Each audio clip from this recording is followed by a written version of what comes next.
स्वागत है आप सभी लोगों का हमारे इस YouTube चैनल पर, जिस पे हम लोग आज एक बहुत ही इंपॉर्टेंट टॉपिक इंग्लिश ग्रामर का लेके आए हैं, जो कि आपके लिए बहुत ही इंपॉर्टेंट होने वाला है। तो वीडियो को अंत तक जरूर देखिए और अपने दोस्तों के साथ शेयर जरूर कीजिए।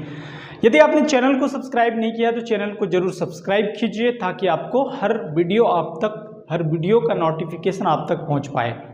और किसी भी ग्रुप में अगर यदि आप हैं तो ग्रुप में इस वीडियो को जरूर शेयर कीजिए।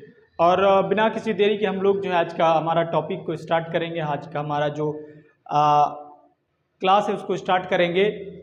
मैं कहना चाहूँगा कि ना किसी की बराबरी करनी है, ना किसी के आगे जाना है।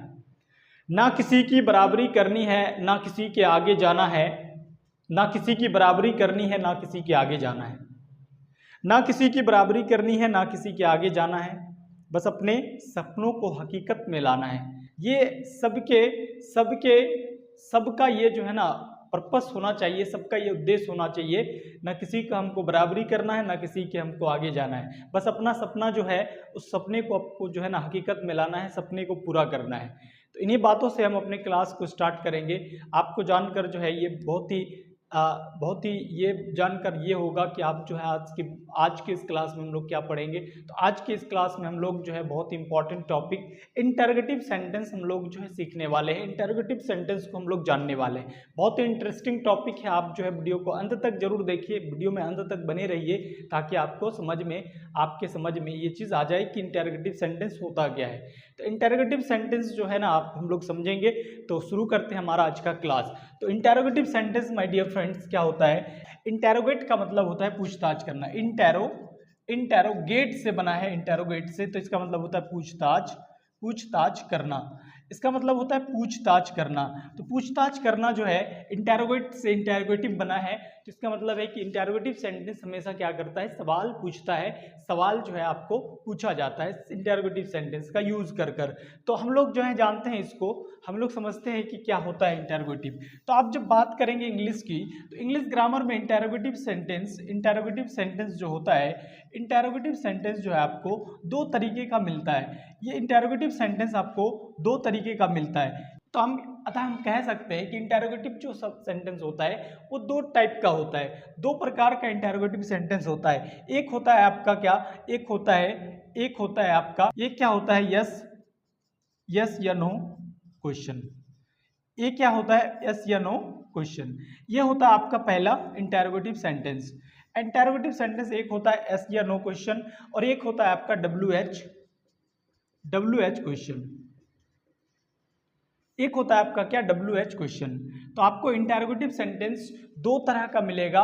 इंटेरोगेटिव क्वेश्चंस दो तरह का मिलेगा, दो प्रकार का मिलेगा। एक होता है यस या नो क्वेश्चन, और एक होता है WH क्वेश्चंस। लाइक कीजिए वीडियो को, और चैनल को सब्सक्राइब भी करना ना भूलें, और अपने दोस्तों के साथ शेयर जरूर कीजिए। और आप जो है बहुत ही अच्छे तरीके से आप समझ रहे हैं कि इंटेरोगेटिव सेंटेंस क्या होता है। इंटेरोगेटिव का मतलब होता है सवाल पूछताछ करना। अब ये इंटेरोगेटिव सेंटेंस जो है दो प्रकार का आपको दिखेगा। एक होता है आपका क्या? यस या नो क्वेश्चन, और एक होता है आपका WH क्वेश्चन।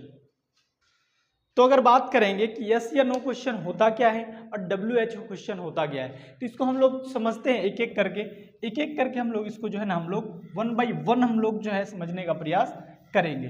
तो यस या नो क्वेश्चन क्या होता है? यस या नो क्वेश्चन की अगर बात करेंगे, यस या नो क्वेश्चन की अगर बात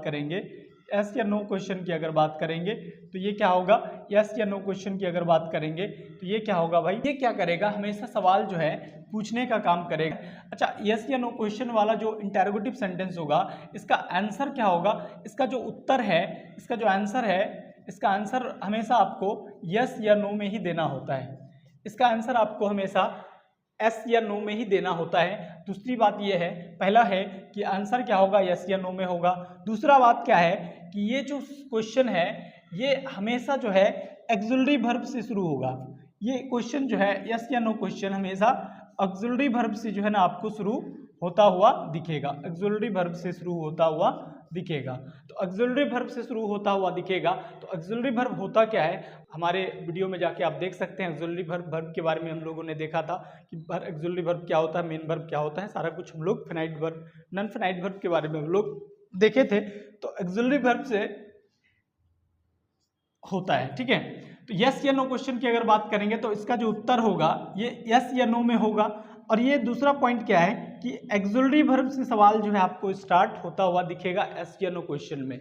तो इंटेरोगेटिव क्वेश्चन जो होता है दो तरह का होता है, एक यस या नो क्वेश्चन और एक होता है WH क्वेश्चन। तो यस या नो क्वेश्चन में क्या होगा, हमारा जो सवाल शुरू होगा, जो सेंटेंस शुरू होगा वो एक्सुलरी वर्ब से होगा। तो एक्सुलरी वर्ब से अगर होगा तो हम अगर कह सकते हैं कि एक्सुलरी वर्ब से अगर शुरू होगा तो हम क्या कह सकते हैं, इसका नियम तो हम कर सकते हैं। तो इसका नियम जो है हम किस तरीके से करेंगे, रूल की अगर बात करेंगे, एक और चीज, एक तो इसका आंसर क्या होगा, एक आंसर इसका यस या नो से होगा। दूसरा बात यह है कि इसका जो ये जो शुरू होगा तो ऑक्सिलरी वर्ब से होगा। तीसरा बात यह है कि ये जो सेंटेंस शुरू होगा हिंदी में हमेशा क्या से शुरू होगा, ठीक है, हिंदी में हमेशा क्या से शुरू होगा और इंग्लिश में आपको ऑक्सिलरी वर्ब लगा हुआ दिखेगा। तो अगर हम बात करेंगे कि इसका आखिर रूल होगा क्या, तो अगर इसकी रूल की बात करेंगे, इसका जो स्ट्रक्चर का अगर बात करेंगे तो ये यस या नो क्वेश्चन का जो रूल होगा, ये रूल होगा आपका auxiliary verb plus subject plus में अदर वर्ड, ठीक है, अदर वर्ड, ठीक है। तो स्ट्रक्चर क्या होगा, auxiliary verb plus subject plus other words. तो अगर बात करेंगे, अगर एग्जाम्पल की अगर बात करते हैं हम, तो क्या हो जाता है, एग्जाम्पल की अगर हम बात करते हैं तो एग्जाम्पल की अगर बात करेंगे तो हिंदी हमेशा क्या बोले थे कि हिंदी हमेशा क्या से शुरू होगा, ऑक्सिलरी वर्ब में यस या नो क्वेश्चन में एग्जाम्पल क्या होगा, हमेशा क्या से शुरू होगा हिंदी। तो जैसे हम बोले क्या मैं एक शिक्षक हूँ।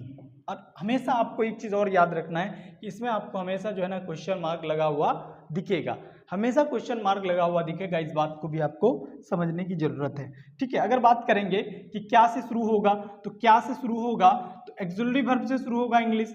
तो एक्सुलरी वर्ब क्या लगाएंगे, तो आने वाला जो सब्जेक्ट होगा ना वो डिसाइड करेगा। तो यहाँ पे आपका क्या आ रहा है, आई, और आई जो है प्रेजेंट में है तो हूँ, तो आई के साथ हमेशा क्या लगता है, एक्सुलरी हमेशा लगता है क्या, एम लगता है, हमेशा एम। तो एम आई अ टीचर। तो आप जो है इस बात को समझिए, ये क्या कहना चाह रहा है कि एम आई अ टीचर, क्या मैं एक टीचर हूं। तो इस शब्द का, इस सेंटेंस का आंसर आप यस या नो में दे सकते हैं। You can answer this question. आप कह सकते हैं, अगर हम बोले क्या तुम एक छात्र हो, क्या तुम एक छात्र हो, तो यहाँ पे क्या कर रहा है, ये सवाल पूछ रहा है और ये सवाल सिर्फ ये पूछ रहा है क्या तुम एक छात्र हो। और इस तरह के क्वेश्चन में जब भी हिंदी सेंटेंस के किसी भी सेंटेंस का शुरुआत अगर क्या से होगा, किसी भी सेंटेंस का शुरुआत अगर क्या से होगा, तो आपको समझना है कि ये यस या नो क्वेश्चन वाला क्या है, वर्ब है। अगर बात करेंगे तो ये यू है आपका, तो यू के साथ आपको क्या लगाते हैं, एक्सुलरी क्या लगाते हैं, आर यू आ स्टूडेंट। तो क्या सवाल हम नहीं पूछ रहे हैं, अगर सवाल पूछ रहे हैं तो क्या इसका आंसर आपको किस तरीके से देना, आर यू अ स्टूडेंट, हाँ भाई यस, या नहीं तो नो बोलेंगे, और क्या इसमें बोलेंगे यस या नो। बस इस तरीके से हम आंसर इसका कर सकते हैं, इस तरीके से आप जो है आंसर कर सकते हैं। कुछ एग्जाम्पल और देखते हैं और समझते हैं। कह रहा है कि क्या वे लोग ईमानदार हैं, तो ये सवाल जो है आपको यस या नो में दे सकते हैं, बिल्कुल जी हाँ दे सकते हैं। हम पूछेंगे कि आप लोग जो है ईमानदार हैं, तो हाँ या नहीं तो ना। इसमें आपको कोई भी चीज़ आपको एक्सप्लेन करने की जरूरत नहीं है, आपको सिर्फ क्या बोलना है, क्या के लिए हम लोग जो है एक्सुलरी लगाते हैं। तो एक्सुलरी हम लोग लगाएंगे अकॉर्डिंग टू सब्जेक्ट। सब्जेक्ट आपका क्या आ रहा है, दे के साथ क्या लगाएंगे, है तो क्या लगाएंगे, आर। तो आर दे ऑनेस्ट। आप इस तरीके से आप जो है कर सकते हैं, क्या वे लोग क्या ईमानदार हैं। तो हम इसका आंसर जो है, आंसर इसका किस तरीके से दे सकते हैं, यस या नो में दे सकते हैं, यस या नो में दे सकते हैं। अगर बात करेंगे क्या, सोनू, तो सोनू है भाई, तो सोनू है तो इज है, तो Sonu is Sonu a player, क्या एक सोनू एक प्लेयर है। तो इसका भी आंसर आप जो है यस या नो में दे सकते हैं। तो हम लोग देखते हैं, अगर नेक्स्ट हमारा जो इंटरोगेटिव सेंटेंस होता है उसको हम लोग समझते हैं, देखते हैं कि इंटरोगेटिव सेंटेंस आपको बताया कि 2 तरीके का। तो चैनल को जरूर सब्सक्राइब कीजिए और चैनल को सब्सक्राइब कीजिए, अपने दोस्तों के साथ शेयर जरूर कीजिए वीडियो को, ताकि उन तक भी ये वीडियो पहुंच पाए और इंटरोगेटिव सेंटेंस जो है होता क्या है उसको समझने का प्रयास करें। सो आज के इस वीडियो में यही तक। नेक्स्ट वीडियो में हम लोग फिर से मिलेंगे नए टॉपिक, नई ऊर्जा और नई शक्ति के साथ। तब तक के लिए थैंक यू। जय हिंद।